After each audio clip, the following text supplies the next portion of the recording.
It's on here now. The goalkeeper's beat, and South Africa have done Shagger Sport 2010. ሰላም ጤና ይስጥልን እንደምናላችሁ የተከበራችሁና የተወደዳችሁ የሸገር ስፖርት ዊዝ አበበ ግደይ የዩቲዩብ ቻናል ቤተሰቦቻችን በያላችሁበት እጅግ አስደሳች ጊዜን እያሳለፋችሁ እንደሆነ ተስፋ እናደርጋለን። መልካሙን ሁሉም ለናንተ እንመኛለን። ታዲያ ይህንን ሸገር ስፖርት ዊዝ አበበ ግደይ የሚለውን የዩቲዩብ ቻናላችንን ሰብስክራይብ አድርጉት፣ የደውል ምልክቱን ተጫኑትና አዳዲስ ፕሮግራሞችን ስንለቅ መልእክት ይድረሳችሁ። ላይክ በማድረግ እንዲሁም ደግሞ ሊንኩን ለሌሎች በማጋራት በተከታዮች ቁጥር እንድንበዛ የምንሰራቸው ፕሮግራሞችም ብዙ ሰዎች ጋር እንዲደርስ የምታደርጉትን ጥረት አጠናክራችሁ ቀጥሉ እንላለን። እስካሁን ላደረጋችሁልን ድጋፍ፣ እገዛ እና እኛን ለማንቃት ለሄዳችሁት ርቀት በሙሉ ምስጋናችን ትልቅ ነው። በጣም እጅግ በጣም አድርገን እናመሰግናለን። ወደ መድፈኞቹ እንሂድ። የአርሰናልን ጉዳይ ደግሞ እናንሳ። የውድድር ዓመቱ የመጀመሪያ የመክፈቻ ጨዋታ የተደረገው በአርሰናልና በኮቨንትሪ ሲቲ ጨዋታ ነው። 2026/27 በይፋ መጀመሩን ያየንበት የመጀመሪያ ጨዋታ ነው። ይሞላለች ነው 106 ይሞላል። ልናውቃት ነው ልናውቀው ነው። ደስ ይለኛል። አንቺ እያወራሽ እኔ እሱን እፈልጋለሁ። እሺ። እና ይሄ የመጀመሪያ ጨዋታ ነው የነበረው። ከጨዋታው በፊት የነበረው ኤክስፔክቴሽን በጣም ጥሩ ነው የነበረው። በተለይ የአርሰናል የኮሚኒቲ ሺልድ ዋንጫን ያነሳበትን ጨዋታ ሰዎች ከተመለከቱ በኋላ ይሄ የውድድር ዓመት ለአርሰናል የበለጠ ደረጃውን ከፍ አድርጎ የመጣበት ነው የሚሆነው የሚል አስተያየት ነበራቸው። ጥሩ ነበረ በዛ ጨዋታ ላይ ፐርፎርም ያደረገው። በዛ ላይ ደግሞ ከማንቸስተር ሲቲ ጋር ስለነበረ ጨዋታው የበለጠ የአርሰናልን ከፍ ማለት እንድናይበት ያደረገ ጨዋታ ነው። ይሄኛው ጨዋታ የኮቨንትሪ ጨዋታ በሁለቱ መካከል ያለው የደረጃ ልዩነት ይታወቃል። ወደ ፕሪሚየር ሊጉ ያደገ ቡድንና ፕሪሚየር ሊጉን ዋንጫ ያነሳ ቡድን የተገናኙበት ጨዋታ ነው እና በዚህኛው ጨዋታ አርሰናል እንደሚያሸንፍ ያው አስቀድመን እንገምታለን። በዚህ አይነት ሁኔታ ማሸነፉም የሚጠበቅ ነው። እንደውም ከጨዋታዎቹ ጎል መቆጠር ከአርሰናል የጨዋታ ብልጫ አንጻር እንደዚህ ስትመለከተው አንዳንድ ሰዎች ከዚህ የበለጠ ብዙ ጎል ማስቆጠር ይኖርበት ነበረ፣ 3-0 በላይ ጎል ማስቆጠር ይኖርበት ነበር የሚል አስተያየት የሰጡበት ነው።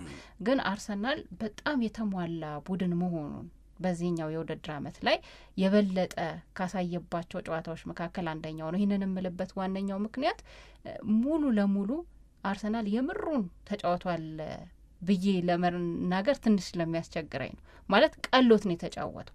ይሄ ተቸግሮ ወይንም ደግሞ በቃ በጨዋታው ላይ አቅም ብዙ አውጥተው ተጫዋቾቹ ተፈትነው እንደዚህ አልነበረም። ጨዋታው ጥሩ ተጫውተዋል፣ የሚገባቸውን ነገር በሙሉ አድርገዋል። ግን ኢዝሊ ነው የተጫወቱት። በጣም የተፈተኑበት ጨዋታ አይደለም። ይሄ ለአርሰናል እንደ ፖዘቲቭ ነገር መታየት ያለበት ይመስለኛል።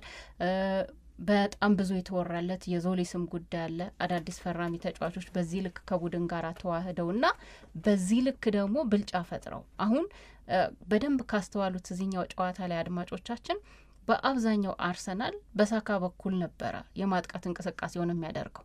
ይሄ ለአንድ አመት ብቻ ሳይሆን ለ2-3 የውድድር አመታት የቀጠለ ሂደት ነው የነበረው።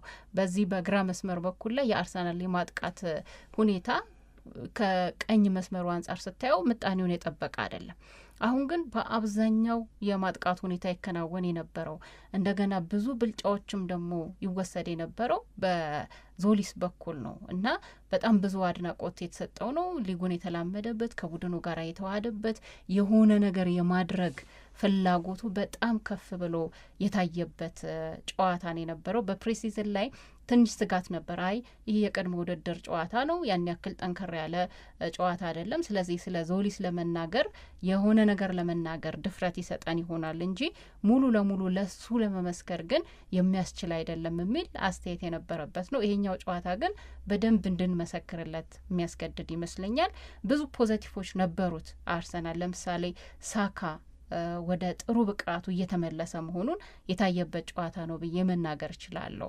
ሙሉ ለሙሉ ከዚህ በፊት እንደምናውቀው ፒኩ ላይ እየደረሰበት ነው ብሎ ለመናገር ትንሽ አስቸጋሪ ቢሆንም ግን እየተመለሰ መሆኑን በጨዋታው ላይ ተጽዕኖ የመፍጠር ብቃቱ በዛው ልክ እየመጣ እያደገ መሆኑን ያየንበት ጨዋታ ነው ብዬ ነው የምረዳው። እንደገና የሃቨርትዝ በጨዋታው ላይ በዚህ ልክ ጎልቶ መውጣት ጎል ማስቆጠርም ለአርሰናል እንደ ፖዘቲቭ ነገር መታየት ይችላል። ይሄ መነሳት ይኖርበታል ብዬ አስባለሁኝ። ከዛ በተጨማሪ ግን እንደ ቡድን የተደረገው እንቅስቃሴ የሊዩስ ስኬሊ የቀጠለ በጣም አሪፍ የሚባል እንቅስቃሴም ጎልቶ ከወጡ ነገሮች መካከል መጠቀስ ይኖርበታል። በፖዘቲቭ ልናነሳቸው የምንችላቸው ብዙ ነገሮች አሉ፣ ግን ደግሞ በኔጌቲቭም ደግሞ መነሳት ያለባቸው ነገሮች አሉ። እሱን ምናልባት አንተ አስተያየት ከሰጠ በኋላ እንመለስበት ይሻላል። ምክንያቱም እኔ አሁን ከዚህ የአርሰናልና የኮቬንትሪ ጨዋታ በኋላ እኔ አይካንስ የኔ ኔጌቲቭ ነገር የእውነት ምንም ነገር ስለ ጨዋታው ብቻ ሳይሆን እንዲሁ ስለ የሆነ ነገር አመላከተን ብለን ለምሳሌ ላንሳው በኋላ ተሰጣ ግድ የለም። እኔ በጣም በጎ ነገሮች አሉኝ። በጎማ እንዳለ ነው ብዙ ሌሚ ቢ ሰርፕራይዝድ። እስኪ ምንድን ነው ኔጌቲቭ ነገር? አንደኛ የቪክቶር ዮኬሬሽ ጉዳይ ኖ አሁን ስለ ተጫዋቾች እና ሃንድሊንጉ ላይ እስማማል። እኔ አሁን ሜዳ ላይ ስለታየው ኖሮ ሜዳ ላይ አርሰናል ከኮቬንትሪ ሲቲ ጋር ባደረገው ጨዋታ የቡድኑ ድክመት ምናምን የሚባል ነገር እኔ ብዙ ህጸጽ የምታወጭበት ነገር አይደለም። ይሄ ኮምፕሊት የሆነ ዶሚናንስ ነው የነበረው አርሰናልን ማየት የጠበቅነው እንደዚህ ሆኖ ነው። አርሰናልን ያየነውም እንደዚህ ሆኖ ነው። አርሰናል ኮቬንትሪ ሲቲ ላይ የእውነት ለመናገር አዘንዶ ዘ ሲዝን እኔ በዘንድሮ የውድድር ዓመት ከአርሰናል ጋር አንገት ለአንገት የሚተናነቅ ቡድን ይኖራል ወይ? አይመስለኝም። ከአርሰናል ጋር አንገት ለአንገት የሚተናነቅ ቡድን ብቻ ሳይሆን ሄዶ የውድድር ዓመቱ በጎል ዲፍረንስ የሚለይበት እድል ይኖር ይሆን? አይመስለኝም። ግን አርሰናል በአርቡ ጨዋታ የፈለገውን ያህል ጎል ማግባት ይችል ነበር። ላምፓርድ ኮንፌስ አድርገዋል። ኮንፌስ ከማድረግ ውጭ ወይም ከማመን ውጭ ምንም አማራጭ የለሽ። አርሰናል ከኮቬንትሪ ሲቲ ጋር ሲጫወት በሁለቱ ቡድኖች መካከል የሚጠበቀው ብልጫ ያየነውን ያህል ነው። ኢት ዋዝ ቬሪ ኢዚ። በተለይ የመጀመሪያውን ጎል ካገቡ በኋላ መጀመሪያ ላይ ኮቬንትሪ ትንሽ ለሞተርተር ሙከራ አድርገው ነበር፣ ግን 16ኛው ደቂቃ ላይ አርሰናል ጎል አገባ። ከዛ በኋላ ኢዚ ዌይ ነው የነበረው። ላርስ በቀላል መንገድ ነው ኳሱን ዶሚኔት የሚያደርጉት። እንግዲህ አሁን ምን ነገሮች ቀጠሉ? ቅድም ለማን ዩናይትድ ስናነሳ የነበረው ሊቀጥሉ የማይገባቸው በከዚህ በፊቱ ማንቸስተር ዩናይትድ ላይ የሚስተዋሉ ድክመቶች እንዳልነው ሁሉ በአርሰናል ቤት የቀጠሉ አስደናቂ ጉብዝናዎች፣ እነዚህ ጉብዝናዎች ሄደው ከአርሰናል ጋር ተፎካክረው ዋንጫ ለማንሳት ዓላማ ላደረጉ ክለቦች ደግሞ የፍርሃት የስጋት የይቻላል ወይ ጥያቄ እንዲጠይቁ ራሳቸውን የሚያደርጋቸው ነገር አለ። አንድ ከክሊንሺት አርሰናል ክሊንሺት አርሰናል አምናም አየን፣ ዘንድሮም አየን። ዲፌንድ ሲያደርጉ በጣም ነው የሚያምሩት። ራያ ነው። ዓለም ዋንጫ ላይ ምንም ባይጫወትም በእንግሊዝ ፕሪሚየር ሊግ ግን ዴቪድ ራያን ለያዘው አርሰናል ከመመካት ውጭ ምንም ነገር የለም። ከዚህ በፊት የምንለው በጣም ጎበዝ ግብ ጠባቂ ነው። እጅግ በጣም አልፎ ስህተት ይሰራል። ለስህተቱ የሚደነግጠው እና ሪያክት የሚያደርግበት መንገድ ደግሞ ያስደስታል። ሰው መሆኑ ትዝ እንዲለን ይሳሳታል፣ እጁን ያነሳል፣ ይቅርታ ይጠይቃል። ከዛ በኋላ ያለችው ነገር እያንዳንዷ በላቀ ጥንቃቄ ትደረጋለች። ክሊንሺቱ አንድ። ሁለት የአርሰናል ተጫዋቾች እኔ አርሰናል መሆን አለበት ብዬ እንደምመኘው ተጫወቱ። አርሰናል የሆነ ጎል አግብቶ ዝም የሚል አይደለም። አንድ ጎል ሲያገባ ሁለተኛ ሲያገባ ሶስተኛ ሲያገባ አራተኛውን ጎል የሚፈልግ ነው። መፈለግ የማያቆም አርሰናል ነው መሆን ያለበት። ስንት አገባ አርሰናል? ስንት ያሸነፈ? 3ቱም ከኦፕን ፕሌይ ገቡ። ዋው ዚስ ኢዝ የብዙ ሰዎች ኮሜንት የነበረው ይሄ ነው። ሴት ፒስ ዲፔንደንት የሚል ሕጸጽ ይወጣለት የነበረው አርሰናል ከክፍት የጨዋታ እንቅስቃሴዎች የግብ ዕድሎችን ሳያባራ የሚፈጥራቸውን የግብ ዕድሎች የሚጠቀም ከተጠቀማቸው በላይ እንደገና 20 ምናምን ሙከራ እኮ ነው ያደረገው። አብዛኛዎቹ ሙከራዎች ከክፍት እንቅስቃሴ እኔ እነሱን ስከታተል ስለነበረ ማጋሌሽን አልፎ አልፎ የኮቬንትሪ ተጫዋቾች እዛ አካባቢ ሲሄዱ ምናምን እንጂ ማዕዘን ምት ሲመጣ ጎል ያገባ ይሆን አርሰናልን ከጭንቅ ያወጣ ይሆን እያልሽ የተሻገረ ኳስ ምናምን የለ። እዚህ ውስጥ ዞሊስ አስተዋጽኦ አለው ወይ? ያዋል አሲስቱ በሱ ስም የተመዘገበ አይመስለኝም። በበረኛው ግን ይፈጥራል፣ ጎል በደንብ ይፈጥራል። አሪፍ ነው። የመጀመሪያ የግብ ሙከራ የሚያደረገው እሱ ነው። ከሀቨርትዝ ነው የውድድር ዓመቱን የመጀመሪያ ጎል ያገባው ብንልም፣ ስለዚህ አርሰናል 3-0 አሸነፈ፣ ዶሚኔት አደረገ ብቻ ሳይሆን ከአርሰናል በጣም የምወደው ብዬ ነገርኩሽ ነው ከዚህ በፊት ባህሪ ልናየው መሰለኝ ሳምሪ። አርሰናል የተጫዋቾቹ ዲሲፕሊን ላይ መስራት አለበት። ብዙ ተጫዋቾች በቀይ ካርድ እየወጡበት በነበረ ጊዜ ከዛ 2025-26 ላይ ከስህተቱ ተምሮ አንድም ተጫዋች በቀይ ካርድ ሳይወጣበት ቀረ። ዋው አሪፍ ነገር ነው አለ። ኢንጁሪ የሚያንከራትተው እና ብዙ ውጤቶችን የሚያበላሽበት አርሰናል ስኳዱን አሰፋና ኢንጁሪ ቢኖርም የተጫዋቾች መጎዳት ቢኖርም የተጫዋቾቹ መጎዳት የአርሰናልን ውጤት እንዳይጎዳው አደረገ። ሌሰን ወሰዱ። አሁን ደግሞ ከክፍት የጨዋታ እንቅስቃሴ የግብ ዕድል መፍጠር ምናምን ሲባል ዋው ዜድዴት ማድረግ ጀመሩ። እንደዚህ ሲሆን እኔ ቡድን ደስ ይለኛል። ጉድለቱን አስቦ ተጨንቆ ሰርቶ ሞልቶ የሚመጣ ቡድን ሲሆን በጣም ደስ ይላል። አርሰናል ያምራል። በጣም ያምራል። አሁን ከፈለግሽ የነ ዮኮሬሽን ጉዳይ ከፈለግሽ የነ ማርቲኔሊን ጉዳይ እያነሳን እንቀራለን። እንደነዚህ ያሉ ጉዳዮች ላይ አርሰናል ለምንድን ነው ቶሎ የማይወስነው ልትይ መሰለኝ የፈለግ አይ ለዮኮሬሽ ምን ማለት ነው ብዬ ማንሳት ነው እኔ እንኳን የፈለግኩት። አንቺን ጥያቄ ልጠይቅሽ። እሺ ጥያቄው ዙቢሜንዲ ላይ የነበረች ነገር ነበር። ጎጭ አርጎት ነው የጀመረው። እሷንም አትዝለያታ አንረሳም። እኔም ዙቢሜንዲ እንዲሆናል ብዬ አልጠበቅኩም። እኔ ያስጀምረዋል ብዬ ነበር። ቢያንስ ለዮኮሬሽም ተመሳሳይ ነገር ነው ያለኝ። ምክንያቱም የሲዝኑ ቀላል ጨዋታ ከሚባሉት መካከል አንደኛው ነው። በእርግጥ በመክፈቻ ጨዋታ ላይ ጥሩ ውጤት ማስመዝገብ የሚፈለግም ነገር ነው። የራሱ የሆነ በጎ የሚባል ተጽዕኖም ያሳድራል። ግን በዙቢሜንዲም በዮኮሬሽም ቢሆን አርሰናል ኮቨንትሪ ሲቲን የማሸነፍ አቅም አለው፣ ብቃትም አለው፣ ማሸነፍም አለበት ብዬ ነው ማስበው።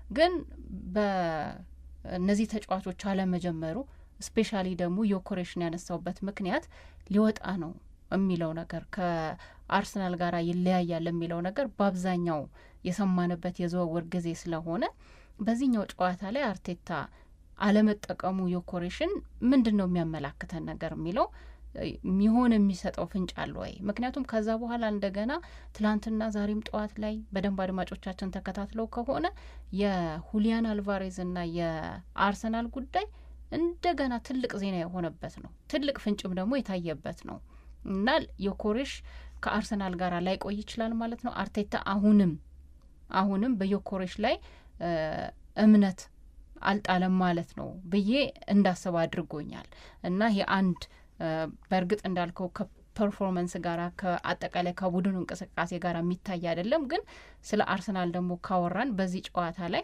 እንደዚህ አይነት ትልልቅ የቡድኑ ተጫዋቾች የሚባሉት እድል አለማግኘታቸው ምንድን ነው የሚነግረን ነገር የሚለውን እንድናነሳ ያደርጋል ብዬ ነው ማስበው። ሌላ ኮቨንትሪ በእርግጥ ያን ያክል ምንም የሚያሰጋ ነገር አልነበረውም። ግን የአርሰናል የተከላካይ መስመር የተጫዋቾች ለምሳሌ የዊሊያም ሳሊባ አለመኖር ምን የፈጠረው ክፍተት አለ? ገብርኤል ማጋሌሽ በተወሰነ ደረጃ እንዲቸገር አድርጓል ትንሽ የሚልም ደግሞ አስተያየት እየተሰጠን የነበረው። ግን ይሄ ገና አሁን ከሚቀጥለው ጨዋታ ጀምሮ ሙሉ ለሙሉ ምናልባት ተቸግሮዋል ብሎ ለመናገር የሚያስቸግር ቢሆንም ግን የተወሰኑ ችግሮችም ካሉ ያ ቶሎ የሚቀረፍ ነው የሚመስለኝ ሳስበው። ምክንያቱም የኤዝሬ ኮንሳ ጉዳይ አልቋል። እሱ ከጨዋታው በፊት ከአርሰናል ደጋፊዎች ጋር ተዋውቋል። ከሚቀጥለው ጨዋታ ጀምሮ አገልግሎት መስጠት ይጀምራል የአርሰናል ተጫዋች ሆኖ ነው ተብሎ እየተነገረ የሚገኘው። ስለዚህ ይህም አንድ መታየት ይኖርበታል። እንዳልኩት አንተም እንዳልከው ከአጠቃላይ ከፐርፎርማንስ ጋራ ከቡድኑ ጋራ በተያያዘ ሳይሆን በግለ ተጫዋቾች ዙሪያ ላይ ግን አንዳንድ የሚወሰኑ ውሳኔዎች እንዳሉ ያመላክታሉ ብዬ ስላሰብኩ እዛ ላይ ነው የምምለዋለኝ። ይኸውልሽ ምንድነው መሰለሽ የኔ መረዳት አየር ላይ ያሉ የመቋጫ ያላገኙ የተንጠለጠሉ ጉዳዮችን መፍትሄ ማበጀት አለበት አርሰናል ነው። ይሄ የደጅ ጉዳይ አድርጌ ልውሰደው ከጌሙ ጋር አይገናኝም እንጂ ሜዳ ላይ ያየነው አርሰናል ለጊዜው በመጀመሪያው ጨዋታ የእውነት ለመናገር ምንም አይወጣለትም። አርሰናል ምን ይወጣለታል? ምንም በቃ ሙሉ ነው። በጣም ደስ ይላል። ያንን ነገር አይተናል። ከሜዳ ውጭ ያሉ ጉዳዮች ግን የተንጠለጠሉት አንድ የኮንሳ ኢንትሮዳክሽን ነበረ። እዛው ጋር ተዋውቋል ከደጋፊዎች ጋር ዘለግ ያለ ነው። ጨዋታውንም ሲያይ ነበረ።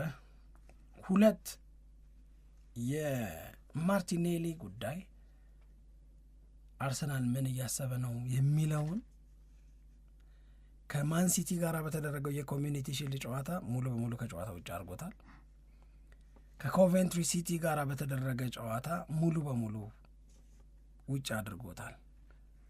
አሁን እነ ዴቪድ ኦርንስቲየን በቅርብ ሰዓት ዘገባቸው ላይ የሚነግሩን ማርቲኔሊን ለመሸጥ አርሰናል ዋጋ እየጠራ ነው። አርሰናል የሚጠራው ዋጋ ምንም ይሁን ምን ዋጋ መጥራቱ በራሱ ማርቲኔሊን ማቆየት እንደ ኦፕሽን እየታየ አይደለም። በእርግጥ እስከ 2027 ድረስ ከአርሰናል ጋር የሚያቆየው ስምምነት አለ።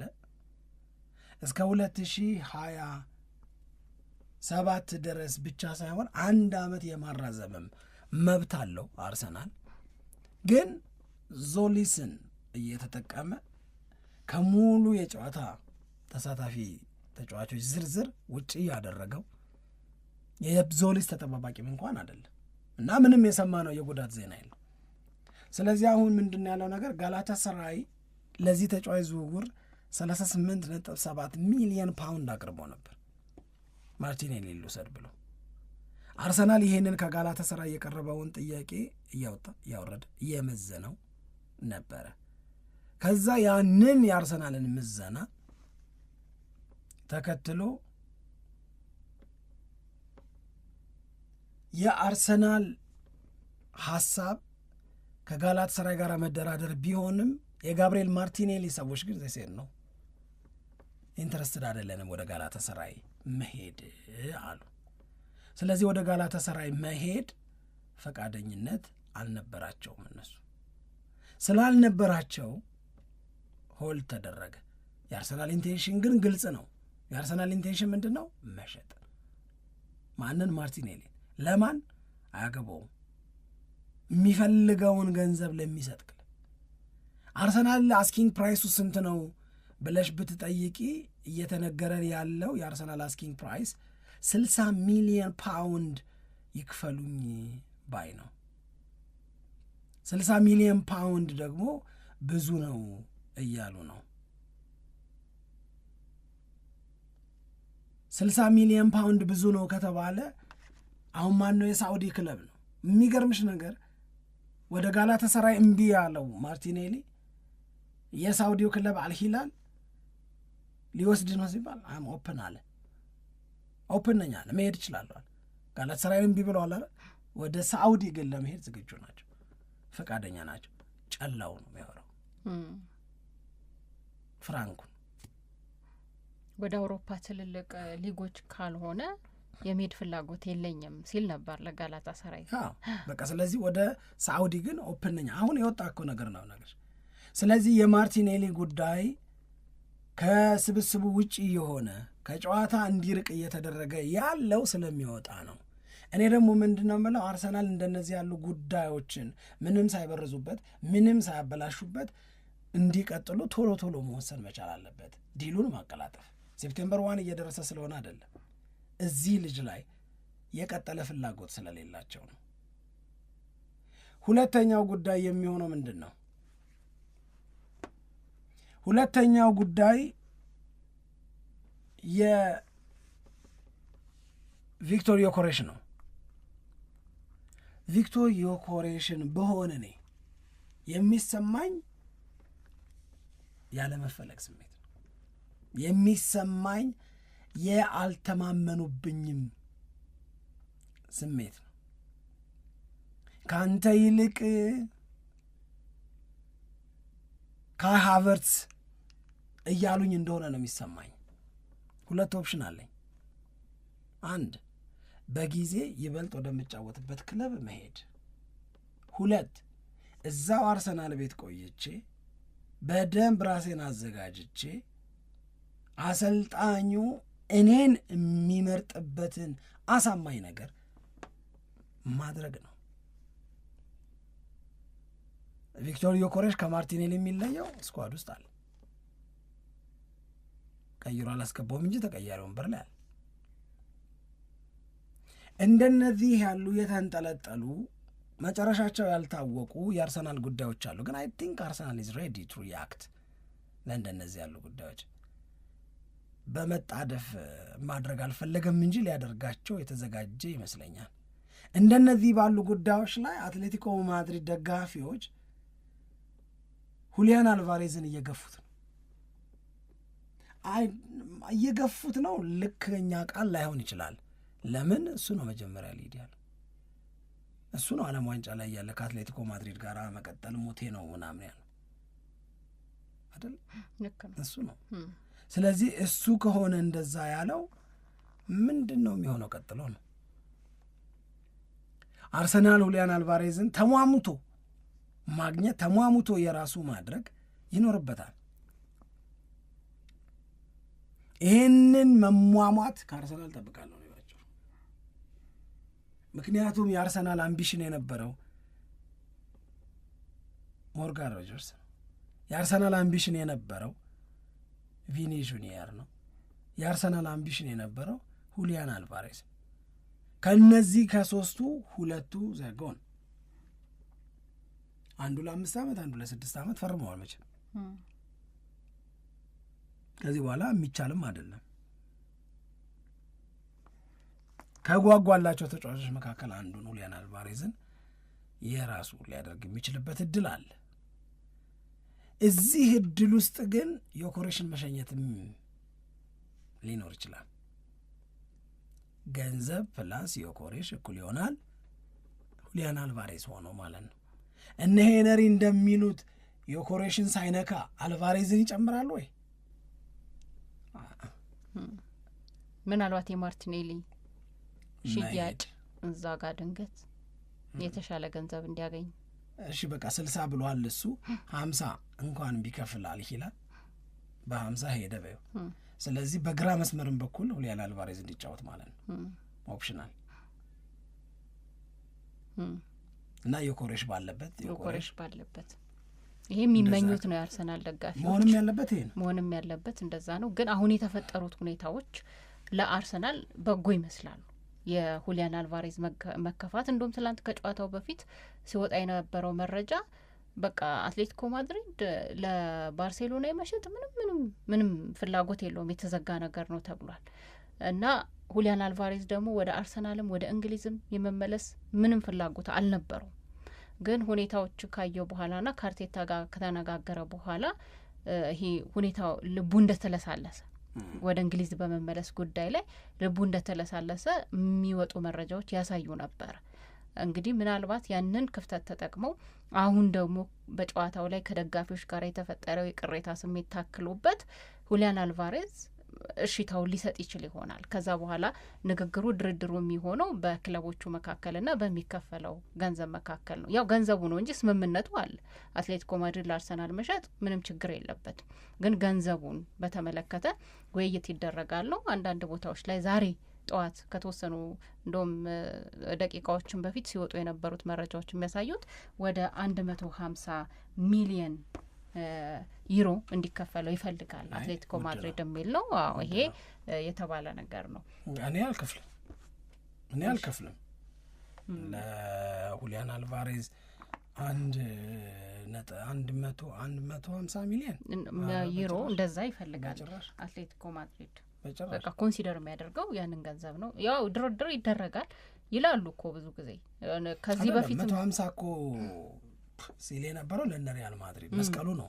አዎ ገባሽ? ለነ ባርሴሎና መስቀሉ ነው። ለአርሰናልም እንደዛ ይሆናል ወይ? አይ እኔም አይመስለኝም። ያው መጀመሪያ ትሞክራለህ ገራገር ካገኘ። እሺ አድማጮቻችን በጣም እናመሰግናለን አብራችሁን ቆይታችሁ ፕሮግራማችንን ስለተከታተላችሁ። በያላችሁበት መልካም ቀን እንዲሆንላችሁ እንመኛለን። ነገ ደግሞ የመውሊድ በዓል ይከበራል። ለመላው እስልምና እምነት ተከታዮች በዓሉን ለምታከብሩ በሙሉ መልካም በዓል እንዲሆንላችሁ ከወዲሁ እንመኛለን። ከኛ ጋር በዩቲዩብ ቻናላችን እንገናኛለን። ልዩ የበዓል ዝግጅት በእኛ ሰዓት ላይ ስለሚቀርብ ማለት ነው። አብራችሁን ስለነበራችሁ በድጋሚ እናመሰግናለን። ኢትዮጵያ ለዘለዓለም ትኖር።